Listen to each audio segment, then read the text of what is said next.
Have you ever felt like every mistake in your career sets you back months or years? What if I told you that the real key to finding work that you love isn't avoiding failure, but using it as your personal career lab? So, a way to run experiments that get you closer faster. Today, I'm going to show you how to reframe failure so it accelerates your career success and doesn't stall it. Hi, I'm Lydia, a career change coach helping talented professionals to find work that lights them up and pays them well without starting from scratch. So, if you've ever thought, I can't afford to fail, or you felt totally crushed by rejections or wrong turns, this video is for you. Because here's why we fear failure. Most of us learn from childhood that mistakes should be avoided.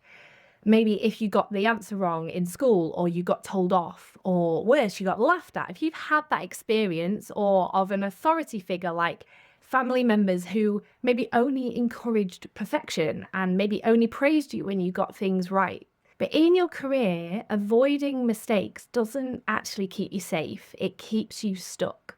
And that is costing you.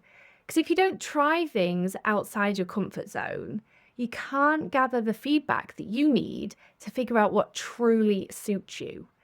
So, not failing really isn't the same as progressing. It's just a way of standing still.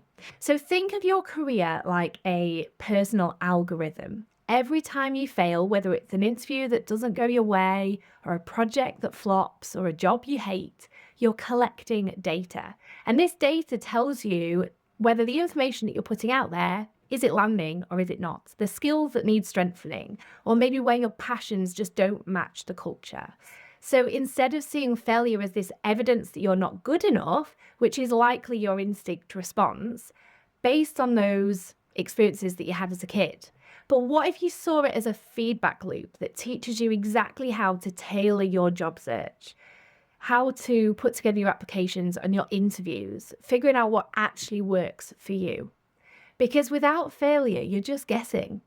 With failure, you're testing, you're refining your personal algorithm for success. So, what if you could see rejection as research?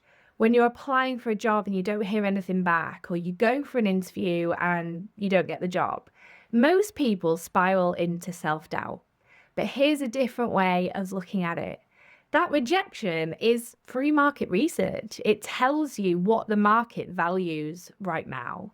It tells you whether your CV, experience, or interview style lines up with what they want, whether they're aligned with your goals and your priorities. So treat every no as an opportunity to gather intelligence. And after every rejection, try and write down 3 things that you learned. Because over time, this turns your rejections into a research database that you can use to improve your strategy. Because one of the biggest mistakes I see as a career coach is people avoiding micro failures. So, for example, they don't reach out to a potential mentor because they're worried about them saying no, or they don't apply for a job that they're 70% qualified for, or they don't post on LinkedIn because they worry what other people will think. And by avoiding these micro risks, they avoid micro failures. But the cost of not taking those risks could be staying stuck in a role that you hate for years, or missing opportunities entirely.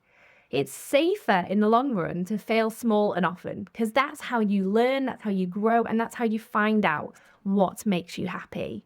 And when you do fail, don't hide it, use it. Use those experiences to refine your story, because employers love to hear how you handled a challenge or a setback, what you learned, how you applied it. So in interviews, share a powerful story of a past mistake that you were able to turn into a strength, because that can set you apart. It shows self-awareness, shows resilience and growth mindset.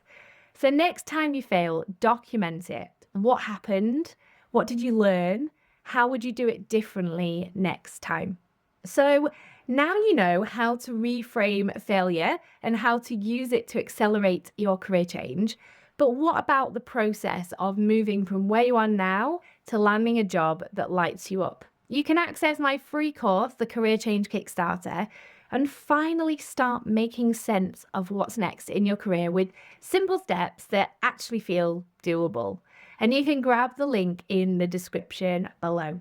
And don't forget to like, subscribe, and share this with someone who needs a mindset shift about failure today. I'll see you next time.